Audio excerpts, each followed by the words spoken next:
Thank you all for joining us. We're just going to give a moment to clear the waiting room and make sure that folks have connected to audio so that they can hear us.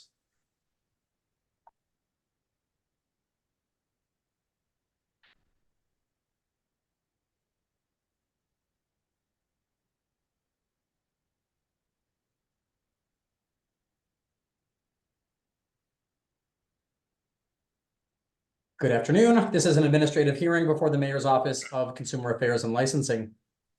Today is Thursday, April 18th, 2024. This hearing is being conducted pursuant to temporary amendments to the open meeting law. That is what allows us to meet virtually. This hearing is being recorded and will be posted to the City of Boston's website. We're joined today by the Executive Director of the Mayor's Office of Consumer Affairs and Licensing, Kathleen Joyce, and Director of Operations, Rebecca Fu.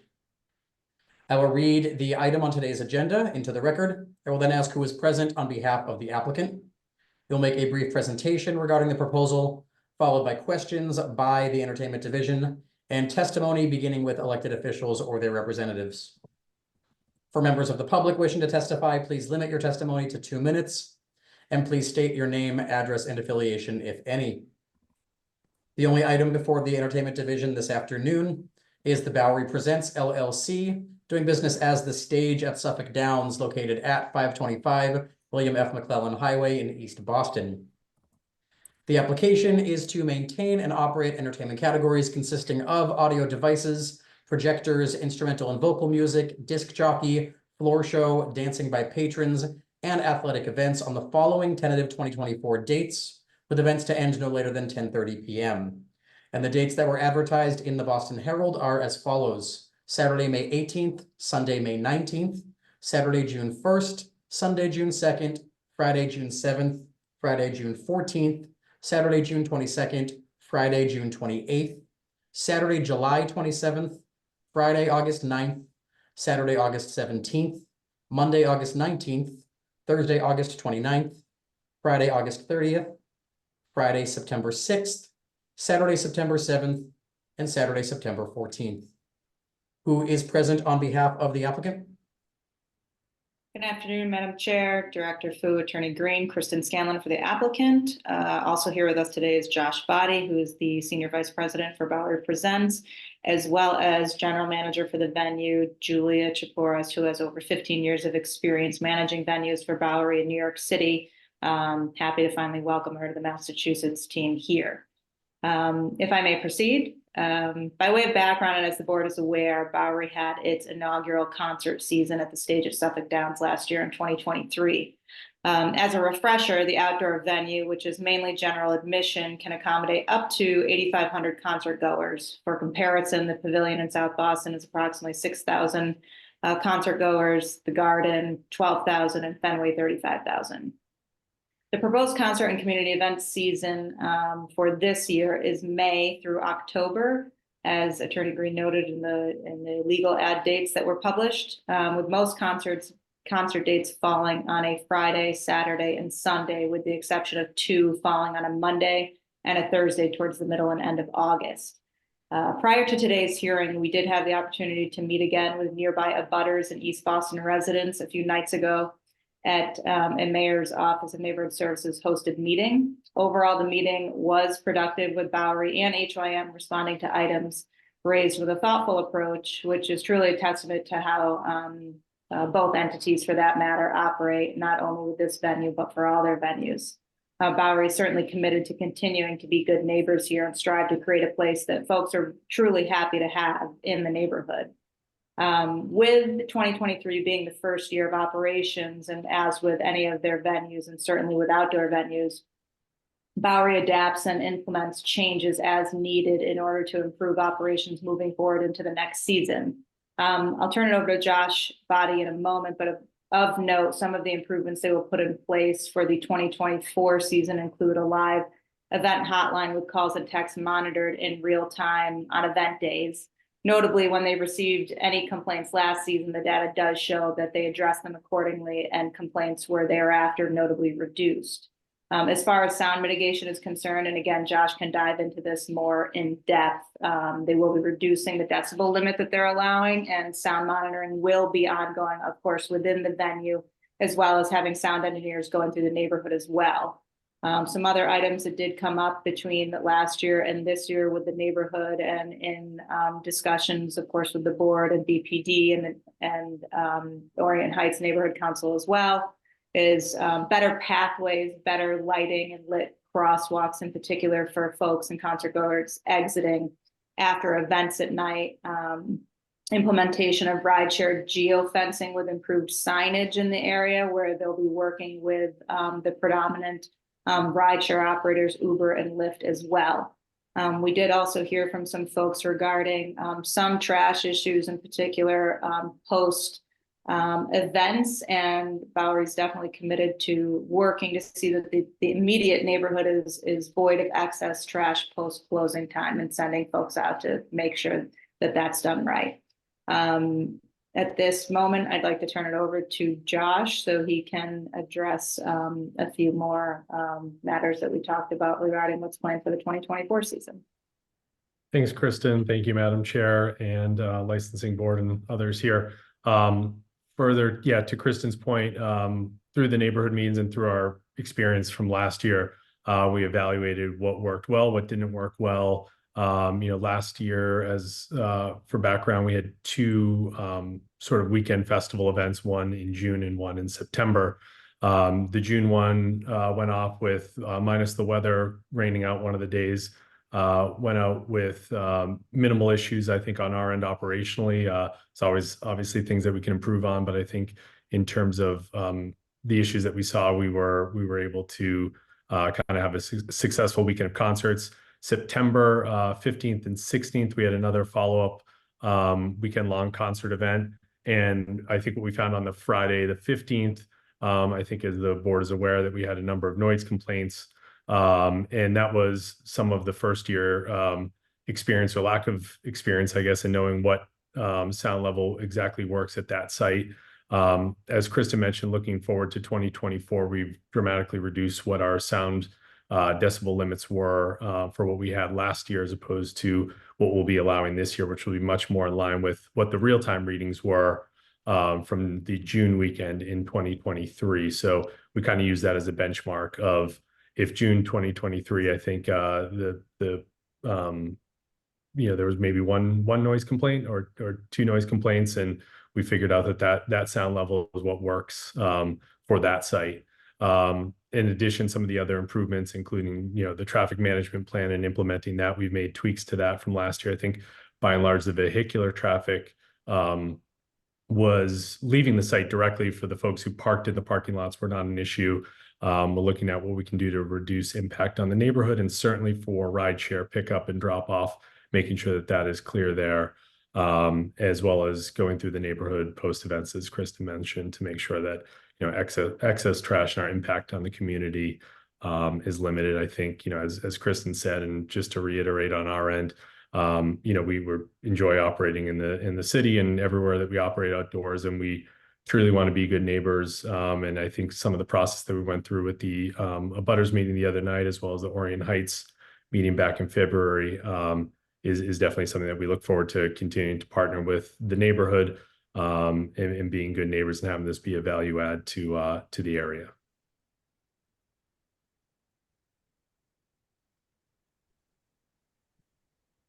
Thank you, Mr. Body. Attorney Scanlon, anything further before we move to questions from Director Joyce and Director Fu? Not at this time, thank you. Great. Executive Director Joyce, Director Fu, if you'd like to jump in with any questions for the applicant. I'm going to jump in. My first question, based upon what Attorney Scanlon and what Josh just talked about, what do you mean by reducing the allowable decibel level? What level are you guys looking to keep it at? Thank you. Yes. So I think, the decibel limit is what we give to the sound engineers of what the sound can be as measured at the front of house position, which is the mixing position, which is where the audio controls are located. Those are about 100 feet from the stage where they mix the sound. And last year at the A weighting level, it was 110 decibels at front of house. This year, we're going to reduce it to 98 decibels, which 12 decibels might not sound like a huge change, but it really is a bell curve. So when you bring it down to 98 decibels, that's much more in line with where we were running in real time for the June weekend and where we plan to run for this year. Okay. So it's great that you're gonna reduce the sound and monitor it, in that location you're describing it in the neighborhood. It should also be monitored at the perimeter of the venue. And I wanted to ask you to submit those sound, monitoring reports after every show to the board. Okay. And, I think if it could just be put in less technical terms for us. I'm not an engineer. It's hard for me to understand. We've asked Fenway to do the same. But when we do get questions about what it is, if we could have more frequent readings submitted, and we can talk about what that would look like after. So if issues do arise in real time, you said you have a live events hotline. So is it a number that neighbors can call? Is Yeah, it an and- email? What is it? Yes, both, but primarily the phone number, which will receive both calls and texts, and it's monitored, by a human, by one of our employees. And what's helpful with those is if it's specifically related to sound is, some people may not want to give their exact address, but if they can give their road and a cross street. And then we do have one engineer who will be kind of dedicated to going out to the neighborhood and responding and looking at what the sound readings are, at that residence or that approximate location, while also communicating with the readings that we're receiving from front of house and working with the engineers to reduce it if that's over, if they're running over the limit, to make sure that is reduced if it's below the limit, but it's still, causing more issues in the neighborhood, reducing that at that location as well, reducing that at the front of house location. Okay. And so that'll be monitored from Go ahead. doors through the end of the event. Okay, one other thing I failed to mention before, we'd also like to get a map of where you're taking the readings, so that I can look at it and say the sound monitors are at these particular places in the neighborhood. It's helpful for us to know where the readings are coming from. Mhm. In that feedback loop on the sound monitoring, do you guys keep a log of the people that call and email? Yes. Okay. And then let me just see. So can you talk to me a little bit about your security operations and emergency plan? We did receive it, but I want to learn more from you about the third-party security, how many staff they have employed during the events, how they're identified. And also, do you have internal security in addition to the third-party security? Yep. So in terms of for our team, we have we'll have the on the ground management team. Security is all kind of reviewed by AEG, our company, through our safety team that goes through the whole security management plan. The third party security is the primary one on the ground. We work with them at our other venues in the city as well to provide security. In terms of numbers, I might defer to Julia on exact deployment numbers for each event. Obviously, they'll change based on attendance of the event and the type of event that it is. But I think at the uppermost, Julia, I don't know if you have that exactly.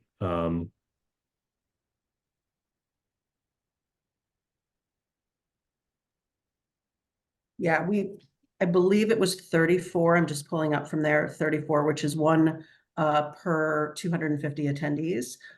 It will shift depending on the event. We also have some additional positions that we're going to be adding in for certain access points, just to ensure that we have the crowd covered. I can provide exact numbers following this call, just to share with everyone, and in discussion with the BPD and Captain Bickerton, if there are certain events that we feel we want to increase those staff, we will do so, just so that everyone is comfortable and safe and secure. So how are they identified? They have t-shirts and some jackets depending on, but yeah, it'll carry in security, Okay. security that. So they're noticeable and in a color that is distinct from the majority of the crowd. Okay, and do you have we would like to see in writing a breakdown, how many are manning the doors, how many are roaming the venue? I think that's important to have people Absolutely. roaming the crowd. And then, I mean, or is it them? I'm not sure. Talk to me about entrance points and exit points, emergency egresses. How are patrons, a re-entry, is re-entry allowed if someone leaves and wants to get back in? Bag search policy, are bags allowed? How do you, We have no reentry. Once people are on the site, we keep them on the site. We have emergency exits located throughout, and they're marked on our site map throughout the site. As far as bag search, we have mags, which are the metal detector gates. We also will be supplementing with open gates, which are kind of the pass through. We'll also have hand wands, and then also actual just bag and body search. We will keep within the 14 by 14 parameters, nothing larger than that in the city. And we have signage that will be listing all the prohibited items that will not be allowed on site, which is flexible and subject to change if the artist, touring parties coming through have additional requests, or if in discussions we want to have more limitations based on conversations with the captain and with the city. okay, and is any 14 by 14 bag allowed, or are these clear bags that you're limiting it to? We're considering clear bags. There are some events that we will probably put that in place. We are open to that conversation, though.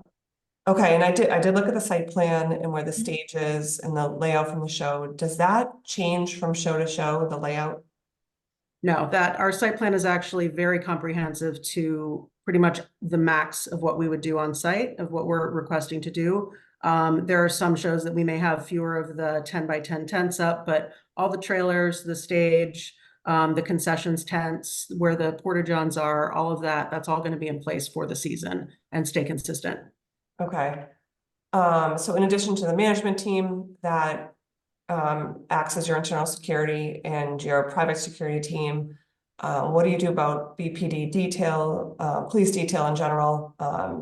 Do you have other municipalities that are working at state police? Do you have EMS on site? Yes. As far as the police, we have actually already put in a preliminary request with the detail office for BPD.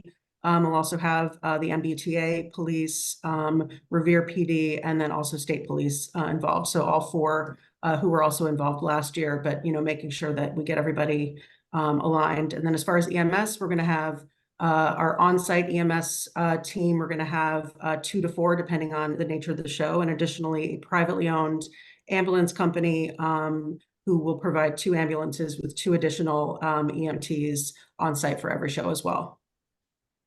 Okay.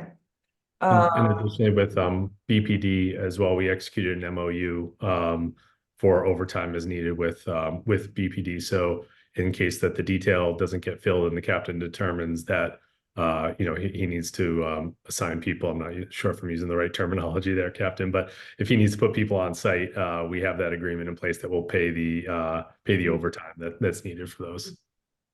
Okay, so I'd like to see in writing the plan with the EMS and the police details, so we have that on record. This has become an issue at other venues in the last couple of weeks. I'm sure it's been longer. So I just want to take a few minutes to talk about your responsibilities when it comes to EMS. Our entertainment rules require that that you call police and an ambulance if a patron is injured. And I consider an injury not just a physical injury. I consider it someone who's intoxicated, unable to walk, and unable to speak. So you are responsible for making sure your security staff, your private security, and your management team is aware of this. I will be taking a very strong look at this. You can't just take someone who's intoxicated and put them in a private ambulance. You need to call the police. You have a responsibility to call the police. So we will be stretching that definition of physical injury to an intoxicated person moving forward. And we do now, but we will be really emphasizing this at concert venues, other venues in the city. So we also want you to log that. So should there be an incident that comes up, we want a log of how many people were put in an ambulance, how many times you call the police. This does not mean you're going to be written up and come before the board on the alcohol side for a violation, but we are monitoring this closely. So that goes into alcohol service and enforcement. So I just want to talk about that for a minute. You're requesting alcohol service cease 30 minutes before the end of the concert. Other venues in the city is 1 hour, so I would be more inclined to limit alcohol service to 1 hour before the show ends. I'll hear from you if you would like to advocate differently, but that is the stance I've taken at other venues. And then with alcohol service, I know your plan talks about wristbands. Do they change between shows? Have you thought that through? Yes, absolutely. There'll be different colors. Each show will be different. And they'll be very distinct from any other credential systems we have that allow access to different parts of the venue, whether the VIP section. They're very distinct, and we're going to be checking those as people are lined up before they're coming into the venue. So it's not something the bartenders are doing. It's not something that we're doing in site. That's going to be taken care of as they're arriving into the venue. So people are ID'd at the door, given a wristband. Correct. They do ID at the place of purchase of sale of alcohol or just to the door? If there is any question, our concession staff will be also able to handle that. And then also anyone who's not of age to drink and not receiving a wristband will also get X's marked on their hands. So it's sort of Okay. and sort of an extra step that shows that those people, in case they maybe find a wristband on the ground, they've got those X's already. Okay, and how do they ID? Do they use scanners? Are they tip certified? No, they're What ID? trained to identify what, and we're only looking at government issued IDs, but we have trained staff who go through that process. And if there's any question or any doubt, they will elevate that to a manager to make the final decision. So the people IDing though are your private security? No, Okay, it's your management team. correct. Okay. And how do you prevent pass-offs? That's as far as the alcohol compliance staff, including our security staff, that's just keeping an eye on the crowd. And we have floaters who are on site that are included in our deployment, on our deployment map that will be keeping track of that and looking for those wristbands, as well as additional staff. I did look at the map. I Mhm. wasn't entirely clear what the colors were and stuff like that, but we'd like to see that in writing, Mhm. a narrative to accompany the map. Mhm. And then what size alcohol drinks do you sell? What beer? So sorry.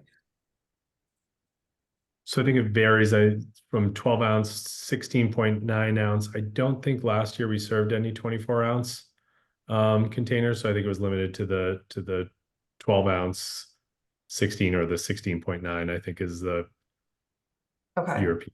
or something. Anything beyond the 16.9, I would request that you seek permission from the licensing board on that. Yeah.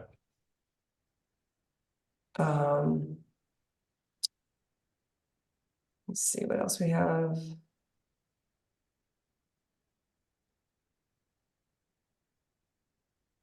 So how early do doors open up before an event? The standard schedule, we're looking at either doors opening at 5 o'clock or 5:30, all events ending by 10:30. The parking gates will be opening 90 minutes before the gates to the site itself open. So as early as 3:30 for the parking lots for a 5 o'clock door. Okay.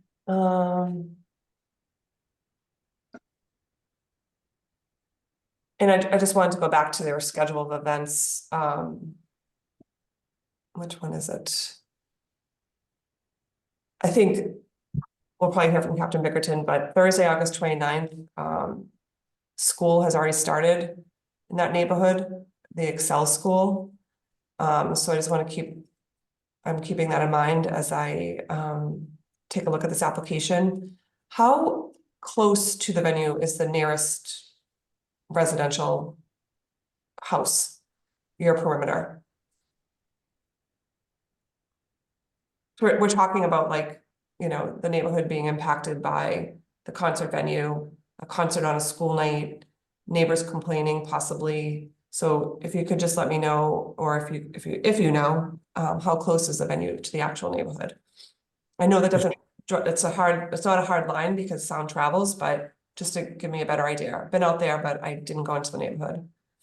I mean, according to the map that we use, obviously, to notice abutters for the abutters meeting, there are individual residential homes within the 300-foot radius that we are required to notice.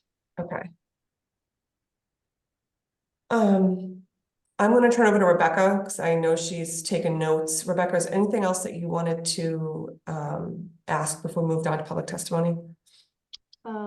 Yes, so I know we covered a lot about concerts. Can you tell us a little bit about the community events that you're requesting? Absolutely. So the May 19th is a wounded vet motorcycle ride. They've done this on site, not when we have been there, but in years past as well. And they have they're going to be using our stage, have, you know, some vets come and go up there and tell their story, you know, just kind of have hamburgers and hot dogs and just kind of all, you know, gathering space for everybody to be together. The June 1st event is Girls on the Run. That's also happened at that site in times past, which is girls, teenagers, just 5K run kind of throughout the property, through the parking lot areas, and then we'll be ending at our stage. And then the June 2nd event listed here has actually very recently gone to another location, so that's no longer happening. And then the June 22nd event is a soccer fundraiser. We're waiting on some further details for that. But again, also these and all of those community events are daytime events. Not in the evening. And then for the abutters community meeting, do you have any letters or anything about the if they have support or opposition to the request that you submitted? Some of the issues that came up were as far as the sound, which I know we've discussed here, and that's definitely been the top of mind. Also, the just keeping an eye on the trash in the neighborhoods, especially the day following, not just that night, just to make sure anything that happened after, you know, people had cleared out of the space, and just being really careful and mindful of that. And then as far as the ride share, which we've also addressed, just more managing of that and making sure that that geofencing is keeping, you know, and our staff are keeping people on our premises and not wandering into the neighborhood to find their cars. Okay. Kathleen may have mentioned this, but your transportation traffic management plan, I believe you submitted like just a site plan with the arrows. We definitely want a written detailed plan of that. I don't believe we have that. Sorry, I'm just looking through my notes. How many entrance points are there for the events? As far as onto the site itself, there's one main entrance point, and then there's also an entrance that goes into the backstage that is limited and secured to touring personnel, working crew, but not open to the general public. So the people coming from the T station will be lined up along the track on that side, and then people who are coming in on cars or ride share through the parking lot will also line up in that same place and come through that same entrance onto our site when doors open. Okay, and then at the end of the event night, how many exits are open up? Everyone will be going out that same way, and it Okay. basically follows along that track. We do have, again, those emergency exits located throughout, but we're not going to be having people exit that way. They'll be going just back the way they came, directly back to the parking lots, and then directly around to the T.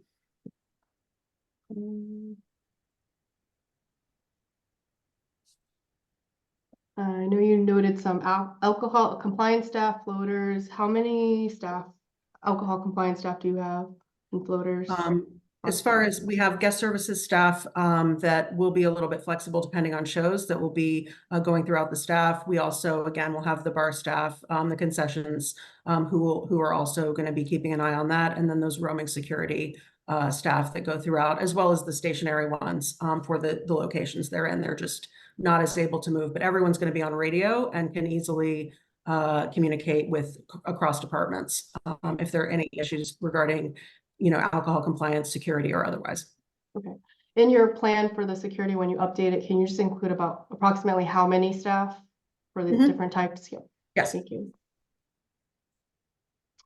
And are all your events all ages? Yes. I think that's, Kristen, I know Kristen mentioned that you have about 15 years of experience in New York. Can you tell us a little bit more about your management experience? I've started with Bowery Presents pretty much from day one. Started as a promoter rep, which basically means, you know, going in and you're sort of the main person handling stuff with the artist. And that was for about 3 years. In 2007, we opened Terminal 5, which is a 3,000 capacity music venue in the sort of Midtown West part of New York. So I was part of the core management team opening that venue, worked there for almost 9.5 years, and then moved over to a venue called Brooklyn Steel that opened in Brooklyn in 2017, and was part of the core management team getting that place up and running, and was there through the sort of quiet time in 2020, 2021, got it back up and running when we all came out of the pandemic. And then the past 2 years, I've been working kind of across venues in New York, and then also starting to step up into Boston, I'm very excited to be living here right now. It's a new town for me, but it's been very welcoming so far. So I'm excited to just learn more and more about the city itself and just kind of working with all of you. So that's in a nutshell. Great. Those venues that you were part of the management team, how was the capacity comparable to Suffolk Downs? Suffolk Downs is a little bit bigger, but so is our support team. We have more folks who have a lot of experience. And though I am new to the venue this year, our production manager, Eric Jensen, and we have multiple other manager staff who were on site last year. So they have that knowledge and learning. And then I can bring a little bit sort of just fresh eyes to it and just kind of be able to address any changes as we've already been discussing here.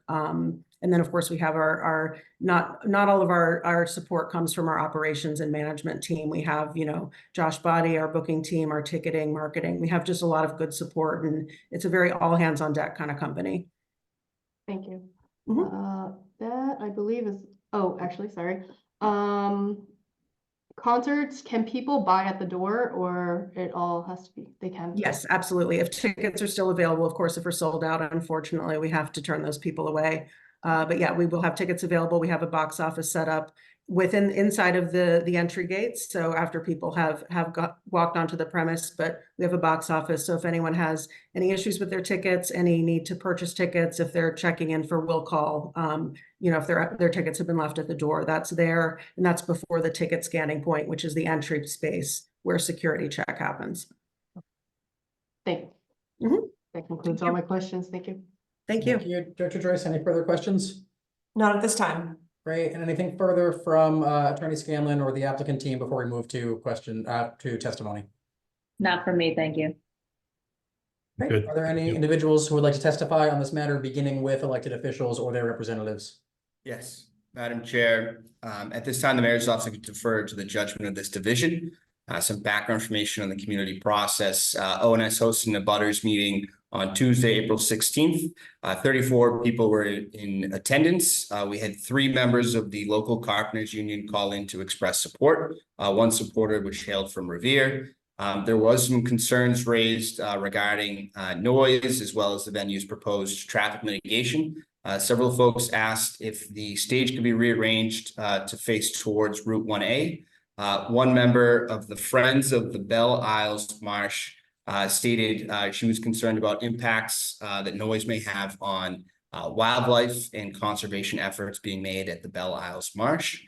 There was also some concerns regarding particularly surrounding concerts in late August. Local students who would be studying on a school night. The applicant also went before the Orient Heights Neighborhood Council back in February of 2024.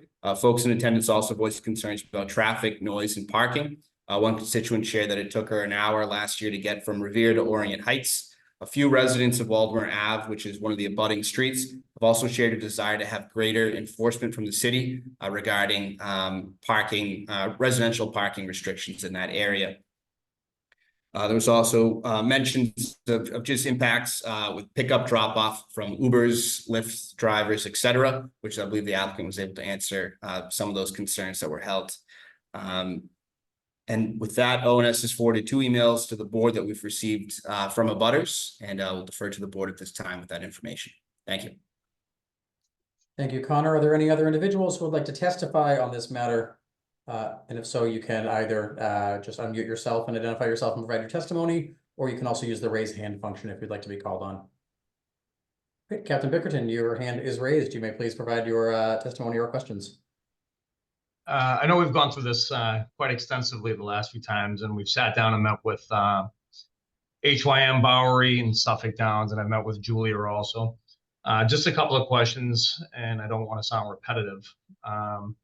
Private ambulance service, have we already contracted with a private ambulance company? Because I know last year, a few issues. Yes. Already contracted, already set. Armstrong Ambulance is the company. And we're within the next week, before May 1st, which is still, we are 1 month out, May 18th being our first show. We're going to do a walkthrough with our management team, our security company, the ambulance company, and our on-site EMS, so that we're all there together, and that, you know, kind of as much as we are aligning. And I would happily invite anyone from the BPD if you want to join us for that meeting as well, once we get that set. But yeah, we are locked in with both our on-site EMS, security, and our third-party ambulance. Perfect. I think we should be part of those conversations, especially given, you know, like the sick assist calls that we talked about, and the ability to create a log, so that way people aren't just being put into an ambulance and then they go off to their own devices, and we never know what the outcome is. I think it would be important to sit down and have that conversation with the ambulance company to make sure that there is a log that's generated. Absolutely. I know I'd spoken about ejections last year, and I addressed it again on our recent walkthrough this year. A lot of times patrons are ejected out the rear gate, which leads into the marsh. Probably not the best location to send drunk people into a marsh. Yep. There was no boardwalk. There was no access. It's grass, and it's a muddy marsh. Have we done any improvements to make sure that there's an access point, walkway, or what have you, through the back and out to the front of the property? As very much as possible, we're not going to use that side for ejections unless the situation warrants that we just need to get them off the premises quickly, but then they will be escorted to where the parking lot area, to where the front gates are. We're not going to just open the gate, kick them out, and, you know, let them find their way through the marsh back to, you know, where they need to go. So we're more likely going to be bringing people, our goal will be to be bringing people back through the front entrance, to the parking lot area, back to where we have more staff and offsite, and just, you know, proper lighting and all of that. So therein lies the problem. I'm sorry. I'm sorry, Captain. Added additional paving as well for pathways there. I think last year when we were out there was that field covering, the kind of plastic field covering areas, and this year we're undergoing a paving project that kind of provides a more you know, easy footing to get out towards the parking lots as well. So this is part of the problem. Last year we had patrons who were overserved, and they were at the back gate. There was the back gate. We were able to bring them out. We were able to escort the individual. There was no easy way to get them actually off the property, which took walking a drunk who doesn't want to drunk and wants to sit down. We basically had to carry this guy. While we were there, a fight broke out, and we can't now leave the guy by himself in a marsh. There needs to be a dedicated point where they can't come back into the venue. And I know I discussed this through some of our walkthroughs that we did last year, and again at the beginning of this year. It's labor intensive to try to take someone who can't even stand to try to get them back around to the front of the venue. Never mind walk through 8,500 people to get them to the front door. Concert goers who are going to sing and dance and be disruptive as we're trying to get somebody out of there. So usually the quickest exit is the best approach. But there needs to be a dedicated area over there as opposed to us trying to carry them. That was just one of the topics I brought up last year and again this year. Over service, and as far as alcohol compliance, what are we doing to make sure that we're aware if somebody's been overserved? Are we cutting them off? Are we taking the wristband from them? Yes, both of those would be two options, you know, kind of assess, but yeah, 100% take the wristbands off. And if it's that kind of case, going back to those X's on hands, even if it was someone who initially did not need to get those, that would be part of it.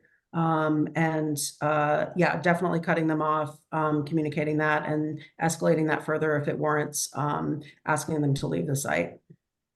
So now my recollection of last year was there was a lot of the big cans, the IPAs, with a lot of people double fisting. How many beverages are they going to be limited to when they purchase?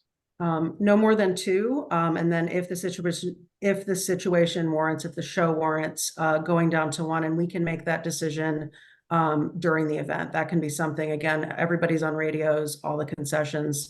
If we want to make a decision to cut it down to one during any event at any time, we can do that, and be very flexible to do that. School nights and concerts, I know we touched on it briefly. I know that was one of the biggest concerns that I've gotten from the community, as well as sound tests. And I know we talked a little bit about this yesterday, and I know, Josh, you and I have spoken about this in the past. And you guys have given us reassurances that we will not have a repeat. Last year, the Bradley School, which is right there, their entire school day was interrupted with loud music that was pretty much rocking their classrooms, disturbed their learning environment. I just want to have assurances that that won't take place during this year. And I think, we'll be in touch with the principal and making sure that they're aware of our schedule and we're aware of their schedule as well, and working with them closely. Okay, yeah, so the schools for the charter schools in East Boston, they begin on 8/22. I know that you'd listed a concert for Thursday, 8/29. Is that something that you're still looking to go forward with? The 8/29 one is one that we'd like to go forward with. I know we avoided the Bradley Schools schedule with that one. As we felt, we knew that that one was kind of more abutting the neighborhood in the area. I'm unsure about the impact that would have on the charter schools that do not, are not within the immediate vicinity of the venue. Rideshare, I don't know if you had an opportunity to see some of the notes from last night. There was someone that wasn't able to be in attendance, Josh, who sent a question in, and it had to do with rideshare gathering over on Waldemar Ave out of the rear gate. The residents have asked us to shut Waldemar Ave and not let anybody through. Obviously, we can't. That's a Fourth Amendment issue if we start stopping people and preventing people from driving through streets. But they have asked that you close the rear gate to not allow people to walk out back onto Waldemar Ave and gather in front of people's houses waiting for ride shares. Is that something that you would be able to do? I'd love to talk to you, because I wasn't sure exactly what gate. They weren't specific on exactly which gate. The only gate I know of back there leads directly to the MBTA station. So I don't want to solve for one. Yeah, I'm happy to, would love to partner with you and figure out which gate that is and figure out the best way to move people, because obviously we don't want to limit access to the T station. But to whatever extent, we can close a gate that helps with the neighborhood, as long as it allows people to get back to the MBTA. And as you mentioned, the Fourth Amendment side of things, we don't want to, cross, but, we're open to all ideas on how to reduce, pickups in that area. I think certainly in terms of the geofencing, it's technology. It's good to create the geofence. It's not always perfect. But, looking at best practices and what we can do, and perhaps at that walk that we're setting up with all hands, taking a look at where that is and come up with a good plan on how we can limit the impact there. Two more things. Sound readings we talked about. I know somebody had addressed it yesterday with you up on Orient Ave. How far up the hill are we going to get those readings? So I think the ones in the neighborhood, kind of based on being in a public way, would have that as a moving kind of roving person. I think what we need to do a better job of this year's, as we're reading those, logging exactly at, if we take a reading at 8:30 at 217 Orient Ave, that's logged there. And then if we move up and down the hill, I mean, we'll go, if there are calls coming from other areas that are further from Orient Heights, we're happy to send someone there with the monitoring device. But it wouldn't be a fixed location. I think it's more effective to kind of respond to the issues where they are. I think in terms of the fixed locations, that would be at front of house as well as the property line, that those would be fixed throughout the event. Okay. I'm looking at a map right now, Suffolk Downstage. As you know, Waldemar Ave is split into two pieces. Primary road that is a complete throughway that runs over towards Faywood Ave. But then you have the lower. The lower one has probably about a couple of dozen houses that directly abuts the gate by the dog park and track, roughly about a football field and a half away from the stage from the furthest point. what sound readings, if any, would we be able to do right at that gate? Because though that is people's windows, bedroom windows and living room windows. I think that could be a fixed location. I think maybe there is a fence line there, kind of where that pathway goes to the MBTA, you know, kind of between there and the housing. We could put one there and keep real-time readings there as well. Okay, and last but not least, security to be identifiable. Last year, we had a lot of issues. There was dark clothing that security wore. There was nothing that was high vis, so it was hard to see them in the crowd. This year, I know it's the same security company with a new name, but the ability to have them in high vis so that they're identifiable in the crowd makes it a little easier. It's also safer for them. If a fight does break out, you know, if we only see dark clothing, we don't know who's involved in the fight. So having high vis shirts would make more sense to me. That makes sense. I will communicate with them about that and follow up. And that's all I have. Thank you very much. Thank you. Thank you, Captain. I will ask if there are any other individuals who would like to testify on this matter.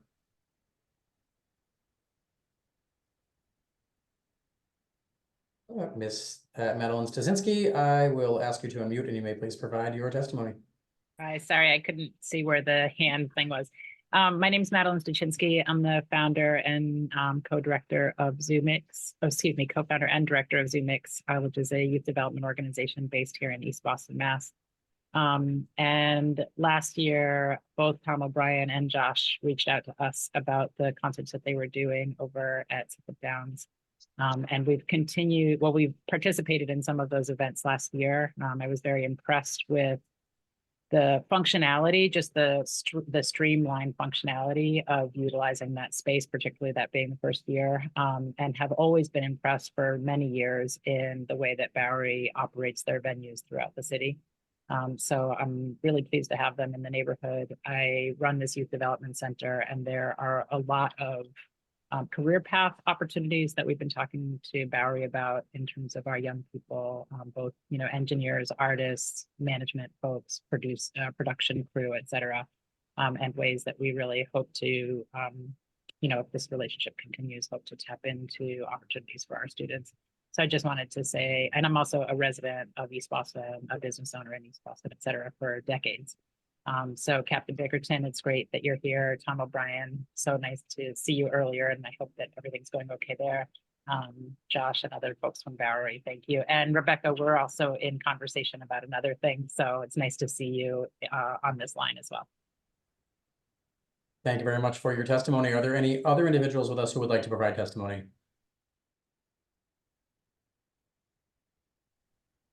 Great, I'll just give Director Joyce, Director Fu another opportunity if you have any further questions following the testimony we've heard.